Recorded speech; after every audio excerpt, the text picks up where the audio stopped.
के लिए अनाउंस किया है। बिल्कुल फ्री वीज़ा है, वीज़ा ऑन अराइवल है और इंडियन जो है 90 डेज तक या 180 डेज तक यूएई के अंदर जो है स्टे कर सकते हैं, कारोबार के एतबार से, विजिट के एतबार से। और यूएई जो है इस वक्त इंडिया को अपना बड़ा स्ट्रॉन्ग पार्टनर समझ रहा है। उसको मालूम हेल्थ का सिस्टम हमारे पूरे पाकिस्तान से ज़्यादा हॉस्पिटल्स कश्मीर के अंदर पाई जाती है इंडियन साइड पे।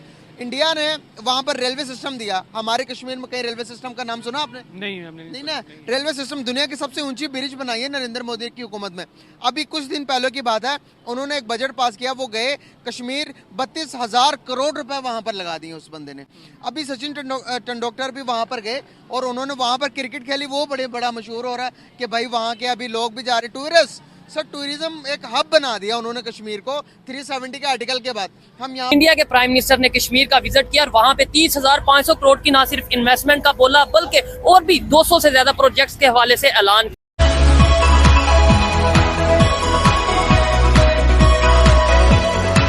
नमस्ते दोस्तों, स्वागत है आपका हमारे चैनल स्पार्क्स इंडिया पर। दोस्तों, हाल ही में यूएई और सऊदी अरबिया ने इंडियन के लिए 5 साल तक का वीज़ा फ्री और वीज़ा ऑन अराइवल कर दिया है और पाकिस्तान के लिए 0 कर दिया है वीज़ा, क्योंकि पाकिस्तानी वहाँ पर या तो क्राइम करते हैं या फिर भीख मांगते हैं, जिससे यूएई की इमेज खराब होती है। तो आज की वीडियो इसी पर है, तो आइए एक सब्सक्राइब के साथ देखते हैं। धन्यवाद। सर, अगर आप बात करना चाहें, आपसे भी करेंगे, 5 ईयर का जो है मल्टीपल वीज़ाज इंडिया को यूएई दे रहा है और इंडियन जो है पूरी दुनिया में सर वो आप देखें कि नेशंस को लीड कर रहे हैं। अमेरिका को चलाते हम देख रहे हैं, कनाडा में देख लें और इसके साथ साथ यूएई में देख लें, तो बहुत ज़्यादा इन्फ्लुएंस है अब उनका। मैं सर की थोड़ी सी बातों की तायद भी करता हूँ, कुछ बातों से इख्तलाफ भी करता हूँ। एज ए नेशन हम काहिल हो सकते हैं, लेकिन सारे के सारे जो यूएई में जाते हैं वो सारे काहिल नहीं होते। सीन ये है, मेरा ख्याल है कि शायद इनकी बातों को मैं थोड़ा सा आगे बढ़ाते हुए 2-3 चीज़ों पे एम्फसाइज करना चाहूँगा। जैसे कि मैं ये समझता हूँ कि इस पर इकनॉमिक और पॉलिटिकल जो सिनेरियोज़ हैं ना, उनको थोड़ा सा डिस्कस करना ज़रूरी है। फॉर एग्ज़ाम्पल, अगर हम इकनॉमिक सिचुएशन देखें तो हमें ये देखने को मिलेगा कि दुबई जो है ना, वो बेसिकली मतलब जैसे तेल की बात करते हैं तो दुबई के पास तेल नहीं है, बेसिकली अबू धाबी के पास तेल है। तो दुबई जो है वो पर्सनली उस तरह अमीर नहीं है, उसके पास इन्वेस्टमेंट है बेसिकली उधर से जो बाकी नेशन से, बाकी कंट्रीज़ की आती है। तो उसमें ये सिनेरियो है कि जहाँ से ज़्यादा इन्वेस्टमेंट आती है, ऑब्वियसली एक टिल्ट है जो वहाँ की गवर्नमेंट का, लोकल गवर्नमेंट का उधर आना ही आना है, अंडरस्टूड है।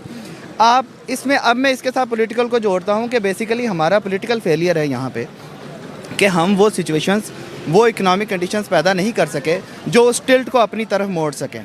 जैसे कि इंडियंस जो हैं, अगर आप दुबई के साथ ट्रेड की बात करेंगे तो आपको पता चल गया कि इंडिया का कुछ ऐसा पोर्शन भी है जो दुबई के साथ फ्री ट्रेड में है। वहाँ पे टैक्सेस नहीं है, फ्री ट्रेड एक्सचेंज में टैक्सेस नहीं है।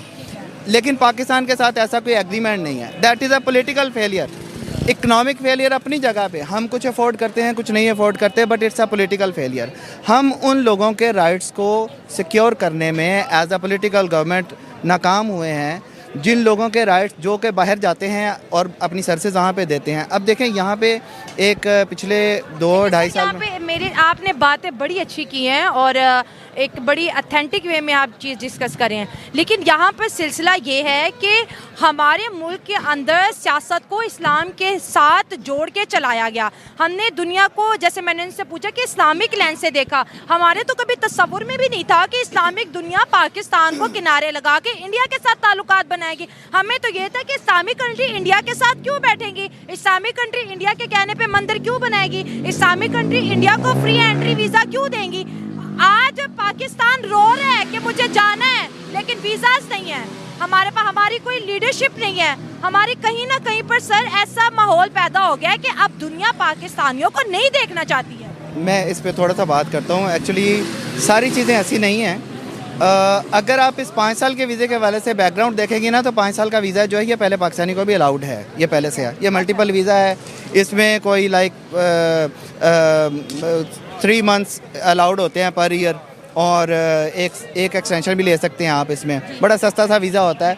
इसमें ये होता है कि जो हम आज की सिचुएशन देख रहे हैं ना कि पाकिस्तानियों को वहाँ पे अलाउड नहीं, इसका भी एक बैकग्राउंड है।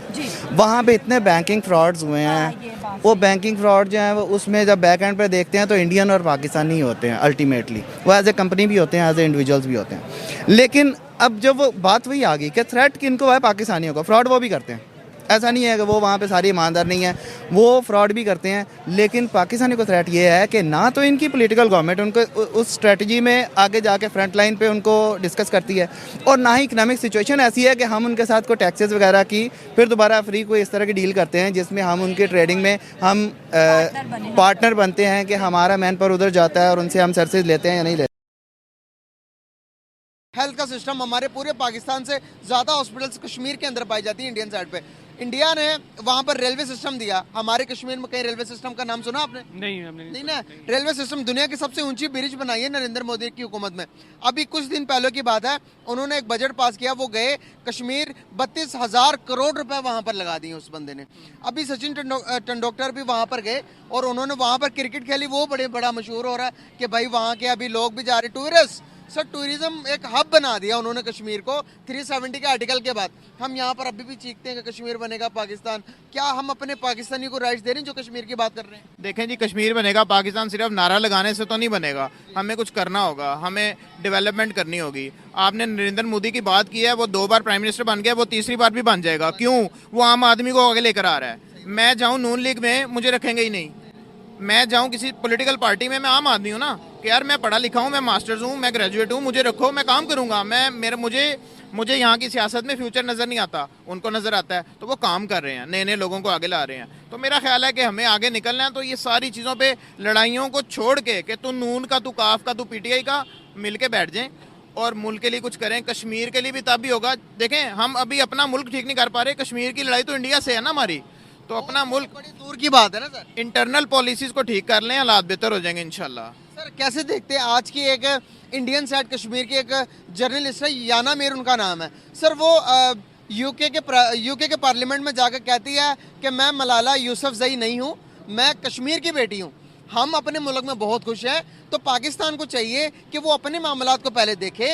आपका मुल्क दिवालिया होने पे उतर आया है, हमारे पास $600 बिलियन की रिजर्व है। वो कहते हैं कि भाई हमारे पास देखो इतना सब कुछ है, आप अपनी फिक्र करो, हम कश्मीरी बहुत खुश हैं इंडिया के साथ। क्या कहेंगे? भाईजान, आपने बड़ी अच्छी बात किया है। इंडिया की कंपनी है टाटा, उसके जो प्रॉफिट्स हैं वो हमारे जीडीपी से ज़्यादा हो गए हैं। ठीक है जी, तो आप ये देखें कि वो ठीक कह रही है। पहले अपना मुल्क तो ठीक कर लो, कश्मीर लेके क्या कर लोगे? उनके लिए ऐसा क्या कर लोगे कि वो खुशी से आपके पास आएँ? तो ठीक है, पहले हालात को छोड़ते, लेकिन पिछले 7, 8, 10 सालों से हमारे मुल्क ने, हमारा मुल्क बहुत पीछे चला। आप नरेंद्र मोदी के फैन हो, हम उसकी जगह से, अच्छा, उनका कश्मीर का विजिट था, वहाँ पे बहुत ज्यादा वो 30,500 करोड़ की इन्वेस्टमेंट कश्मीर में करने जा रहे हैं। तो करेंगे ना भाई, वहाँ तो उसका आगे लाना, सारे मुल्क को डेवलप करना है ना। अच्छा, फिर ठीक हो कश्मीर कैसे पीछे रह सकता है? जबरदस्त। ये देखें जी, ये चीजें हैं, हम अपने वहाँ पे ये नारे लगा लेते हैं जी, कश्मीर लेके रहेंगे, लेकिन डेवलपमेंट भी करने की जरूरत है प्रैक्टिकली। बिल्कुल। यहाँ पे सभी लोग मिलके रह रहे हैं, पाकिस्तान के, इंडिया के, सभी लोग मोहब्बत के साथ रह रहे हैं, लेकिन हमारे वहाँ पे जाके आपस में जो नफरतें आ जाती हैं, उसकी क्या रीजन है? हमारे नहीं, आपके यहाँ पे, हमारे साइड में नहीं है, हम लोग मिलजुल के रह रहे हैं। हमारे यहाँ पर आप भी हमारे भाई है, वो भी जो इंडिया में रह रहे हैं वो भी हमारे भाई है, हम सब दोस्ती के साथ रहते हैं। सर क्या चले आपने बोला हमारी साइड पे, तो उसकी क्या रीजन है अगर हमारी साइड पे? आपके पॉलिटिशियन लोग, आपकी मिलिट्री ये सब कर रही है। बिल्कुल, ये मीडिया का, मेरे ख्याल से मीडिया का नहीं है, आपकी मिलिट्री और आपकी पॉलिटिशियन का है, मीडिया का नहीं है। मीडिया तो जहाँ पे हवा चलती है उस तरफ चलती है मीडिया। ठीक हो गया, तो क्या आपको लगता है सोच बदल सकती है? ऑफ कोर्स बदलेगा, ऑफ कोर्स कैसे? बदलेगा। जो इंडिया की तरक्की हो देख के आपने भी अपनी तरक्की करनी है, आपने सोचना है मतलब कि हमें भी इस तरह तरक्की करनी है। ठीक हो गया, ये लड़ाई झगड़े से कोई काम नहीं बनने वाला भाई। ओपनली ये हम कहते हैं, मैं तो ये इंडिया मेरे सामने खड़ा है, लड़ाई झगड़े से काम बनता तो सारी दुनिया में लड़ाई झगड़े चलते रहते, कहीं पे पीसफुल नहीं चलता था। एक इंडियन मेरे सामने खड़े हैं, सीनियर है, मैं इनके सामने कहता हूँ कि मुझे इंडिया से मुकाबला करना है, लेकिन एजुकेशन में, हेल्थ में, टेक्नोलॉजी में क्या आपको उससे मसला होगा? उसमें मुकाबला करने से मसला होगा? अपनी लाइन बड़ी करो, किसी की लाइन छोटी मत